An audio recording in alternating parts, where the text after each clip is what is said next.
আমরা প্রতিনিয়ত কথা শুনতেছি, শিক্ষক শিক্ষিকা আমাদেরকে শোনাইতেছে। এখানে যে স্পেশাল গেস্টটা শোনাবেন সেটার কোনো প্রয়োজন আমি মনে করি না, কারণ শিক্ষক শিক্ষিকারা যা শেখার প্রতিনিয়ত বাচ্চাদেরকে ক্লাসে যা শেখানোর চেষ্টা করে, এইগুলাই আমাদের ছাত্রছাত্রীর জন্য যথেষ্ট ছিল যদি এইগুলো শুনতো এবং এগুলোকে মানতো এবং বাস্তব জীবনে এগুলোকে প্রয়োগ করতো। আমরা অনেক কথা শুনি কিন্তু বাস্তব জীবনে প্রয়োগ করি না। আমি চেষ্টা করি আমার জীবনে যে শব্দটাকে একবার শুনেছি, যে শব্দটা আমার জীবনকে পরিবর্তন করতে পারে, যে বাক্যটা আমার জীবনকে পরিবর্তন করতে পারে, যে বাক্যটা আমি একবার শুনেছি, ওই বাক্যটা আমি চাই, আমি চেষ্টা করি যে ওই বাক্যটা আমি আমার জীবনের কাজে লাগাবো। কয়েকদিন আগে আমি গিয়েছিলাম খাদিমসের শোরুমে একটা মানি পার্স কেনার জন্য। গিয়ে আমি মানি পার্সটা হাতে নিয়েছি, ওই পার্সটার দাম দেখলাম 999 টাকা। কিন্তু আমি ঠিক সেই সময় আমার বিল গেটসের একটা কথা মনে পড়ে গেল। বিল গেটস বলেছিলেন যে তুমি মানি পার্স কিনতে চাও, 1000 টাকা দিয়ে তুমি মানি পার্স না কিনে তুমি 100 টাকা দিয়ে মানি পার্স কিনো এবং 900 টাকা তোমার মানি পার্সে সঞ্চয় করে রাখো। বিপদের সময় তোমার মানি পার্স কথা বলবে না, ওই 900 টাকা কথা বলবে। ওই কথাটা কোথায় চিন্তা করে আমি 200 টাকা দামে একটা মানি পার্স নিয়ে ওই দোকান থেকে ফিরে এসেছি। তো আমরা যে কথাগুলো প্রতিনিয়ত শুনি, এই কথাগুলো আমরা মানি কি না, এই কথাগুলো আমাদের বাস্তব জীবনে কাজে আসতেছে কিনা, এইটা হইতেছে ইম্পর্টেন্ট। আমাদের শিক্ষক শিক্ষিকা আমাদেরকে প্রতিনিয়ত শিখাইতেছে। আমি এখানে নতুন করে বলার কিছু নাই, নতুন করে যে আমি কিছু বলবো এখানে বলার কিছু নেই, কারণ স্কুল হচ্ছে মানুষ করার একটা সংস্থা। অনেকেই মনে করেন যে স্কুলগুলো, বেসরকারি স্কুলগুলো, একটা কথা বলে না বলেই পারছি না, আমি একটা বেসরকারি স্কুলের সঙ্গে অতপ্রতভাবে জড়িয়ে আছি যে বেসরকারি স্কুলগুলো ব্যবসা করতেছে, এইগুলো ব্যবসার জন্য অনেক মানুষের ধারণা। এই ধারণাটা আপনাদেরকে ভেঙে দিয়ে যায়। এরকম একটা প্রত্যন্ত জায়গা, আমি শুধু হাইলাকান্দি জেলা থেকে এসেছি, অনেক জায়গা আমাকে টায়ার্ড হয়ে গেছে আমি গাড়ি ড্রাইভ করতে করতে, অনেক জায়গা অতিক্রম করে এসেছি। এত ছোট একটা রাস্তায়, এই রাস্তার ভিতরে এত প্রত্যন্ত এলাকায় একটা স্কুল, এটা ব্যবসার জন্য না, আমি নিশ্চিত 100% বলতে পারি। ব্যবসার জন্য ওই সকল স্কুল, যে সকল স্কুল প্রভাব টাউনের মধ্যে এবং যাদের অ্যাডমিশন ফিস হাই লেভেলের, আমার এক সহপাঠী আজ ওনার মেয়েকে প্লে স্কুলে অ্যাডমিশন দিয়ে এসেছেন। আমি বললাম স্যার ফিস কত দিয়েছেন? বললেন 13,000 টাকা অ্যাডমিশন ফিস। 13,000 টাকা। বলেছিলেন যে ম্যানেজমেন্টকে 500 টাকা কম দিলে হবে? তারা বলেছে সরি আপনি চলে যান, আগামী বছর যদি দাম কমে আমরা যোগাযোগ করবো, অ্যাডমিশন দেবেন। চিন্তা করতে পারতেছেন, তারা বলতেছে যে আমাদের সিট ক্যাপাসিটি 50, অলরেডি আমাদের 80+12 অ্যাপ্লাই করেছে, আপনার যদি না হয় চলে যান। এইসব স্কুল ব্যবসার জন্য, এইসব প্রত্যন্ত এলাকার স্কুলগুলো ব্যবসার জন্য নয়। এরকম দু একটা স্কুল আছে যেগুলো মানুষ করার জন্য চেষ্টা করে, মানুষ করার চেষ্টা করতেছে। স্যারের সঙ্গে কথা বলেছি আমি, আপনাদের ম্যানেজিং ডিরেক্টর স্যারের কাছে আমার অনেক, স্যারের সাথে অনেক আগে থেকে পরিচয়। স্যারের সাথে কথা বলে মানুষের দুই চারটা শব্দেই বোঝা যায় মানুষ কতটুকু জ্ঞানী এবং মানুষ কতটুকু চেষ্টা করতে সমাজকে সংস্কার করার জন্য।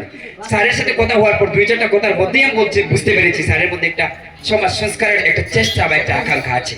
এবং মানুষের বাচ্চাগুলোকে মানুষ করার জন্য, মানুষের বাচ্চা কিন্তু জন্ম হলেই মানুষ হয় না, কুকুরের বাচ্চা জন্ম হলেই কুকুর, হাতির বাচ্চা জন্ম হলেই হাতি, গরুর বাচ্চা জন্ম হলেই গরু, কিন্তু মানুষের বাচ্চা জন্ম হলেই মানুষ না। এইটা আমাদেরকে আমাদের মস্তিষ্কে গেঁথে দিতে হবে এবং অভিভাবককে এই জিনিসটাও গেঁথে দিতে হবে যে মানুষের বাচ্চা যদি জন্ম হয়, আমরা অভিভাবকরা একটা জিনিস করি, আমাদের ছেলে মেয়েগুলোকে পড়াশোনার জন্য আমরা ভালো স্কুলে দিতে চাই না, আমরা ফিসটা দিতে চাই না। অথচ একটা কথা মনে রাখবেন, আপনার সবচেয়ে বড় সম্পদ আপনার টাকা পয়সা, বাড়ি গাড়ি নারী কিচ্ছু কাজ দেবে না।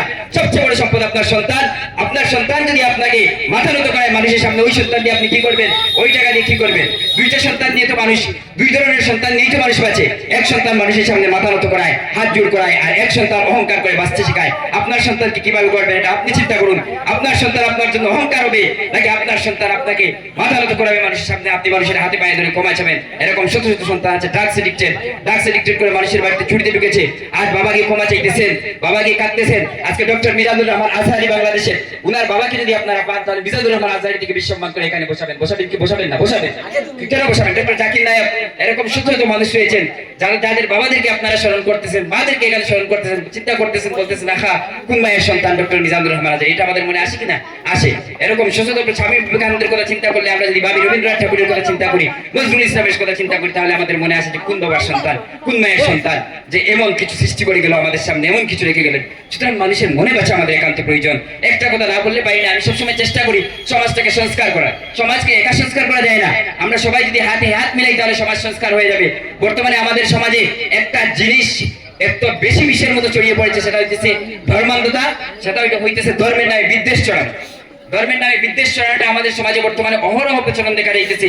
এই জিনিসটার প্রতি আমাদেরকে সচেতন হতে হবে, প্রত্যেক অভিভাবককে সচেতন হতে হবে, প্রত্যেক ছাত্রছাত্রীকে সচেতন হবে। আমি সচেতন হতে হবে। আমি প্রায় সময় শ্রীকক্ষে বলি যে কিছু রাজনীতিবিদ তাদের স্বার্থের জন্য আমাদেরকে কি করতেছেন, ধর্মের বিশ্বাস ছড়িয়ে আমাদেরকে এখানে ধর্মের বিশ্বাসের মধ্যে একটা দাঙ্গা লাগিয়ে, আমাদেরকে ধর্ম দিয়ে একটা দাঙ্গা লাগিয়ে দেওয়ার চেষ্টা করতেছেন। প্রিয় শিক্ষার্থীরা, একটা কথা মনে রাখবার, সবচেয়ে বড় ধর্ম হইতেছে মানবতা। আজকে কোথায় ধর্ম করে ধর্মের আমরা দেখি তো, আমি প্রায় সময় দেখি, আমি আক্ষেপ করি, আমি হাসি, কারণ এসব বিষয় নিয়ে কথা বলার আসলে আমার টপিক না।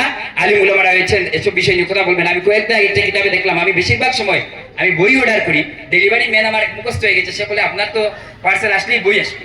আমি কয়েকদিন আগে একটা কিতাব অর্ডার করছিলাম, ওই কিতাব পড়তে পড়তে হঠাৎ করে কিতাবের মধ্যে দেখলাম যে হযরত মুহাম্মদ সাল্লাল্লাহু আলাইহি সাল্লাম বলেছেন যে তুমি কোনো মানুষ যদি বিপদে পড়ে তাকে সাহায্য করো, তাকে ধর্ম জিজ্ঞেস করো না। কারণ একটা মানুষের যদি একটা অঙ্গ আহত হয়, আপনার যদি হাত আহত হয়, হাতের একটা আঙ্গুল আহত হয়, যন্ত্রণাটা শুধু হাতের আঙ্গুলে হয় না, যন্ত্রণাটা মনের ভিতরে সমস্ত দেহ জুড়িয়ে যন্ত্রণা হয়। হযরত মুহাম্মদ সাল্লাল্লাহু আলাইহি সাল্লামের এই উক্তিটা আমার হৃদয়ে আঘাত করেছে যে তুমি আদম সন্তানকে সাহায্য করতেছো, এটা মনে করো সবাই আদমের সন্তান, তুমি ধর্ম খুঁজতে যেও না, তুমি ধর্ম খুঁজতে যেও না। আর আজকে আমরা কি করি? আমরা পরিচয় দিই আমরা মুসলিম, আমরা পরিচয় দিই আমরা হিন্দু, আমরা পরিচয় দিই আমরা খ্রিস্টান, অথচ আমরা এই ধর্মের সঠিক পথে নাই, ধর্মের সংজ্ঞাকে অনুসরণ করতেছি না। পৃথিবীর প্রত্যেকটা জিনিসের মনে রাখতে হবে একটা নির্দিষ্ট সংজ্ঞা আছে। যদি সংজ্ঞার ভিতরে পড়ে তাহলে সে এই জিনিস, আর যদি সংজ্ঞার ভিতরে পড়ে না তাহলে তো সেই জিনিসই না। আমি যদি বাবাকে মুসলিম বলতে হলে আগে আমার মুসলিমের প্রপার সংজ্ঞাটা দেখতে হবে।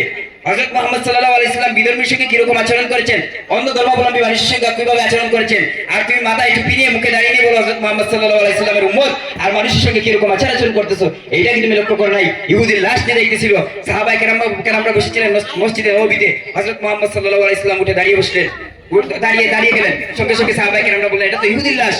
হযরত মুহাম্মদ সাল্লাল্লাহু আলাইহি সাল্লাম বললেন সে তো মানুষ, তাকে মানুষ হিসেবে আমি সম্মান করি। এই জিনিসটা আমাদের মস্তিষ্কে নাই। কোথায় মুসলমানি? হযরত মুহাম্মদ সাল্লাল্লাহু আলাইহি সাল্লামের প্রচার করা ধর্ম কোথায়? আর আমরা কোথায়? আমরা পরিচয় দিতেছি মুসলমান। আমি এজন্য বলি ড্রাগসে ধরা খেয়েছে, ধরা খেয়ে অমুক একজন মুসলিম ছেলে, মদ বিক্রি করতেছে, ধরা খেয়েছে একজন মুসলিম ছেলে, আমি তো বলি সে মুসলমানই না। শুধু মুসলমানের একটা নাম রাখলে কি মুসলমান হওয়া যায়? হিন্দুর একটা নাম রাখলে কি হিন্দু হওয়া যায়? হওয়া যায় না। একজন হযরত মুহাম্মদ সাল্লাল্লাহু আলাইহি সাল্লামের যুদ্ধের সাথী ছিল, সে সৈন্য নিয়ে যুদ্ধের ময়দান থেকে পালিয়ে এসেছিল, তার জন্য হযরত মুহাম্মদ সাল্লাল্লাহু আলাইহি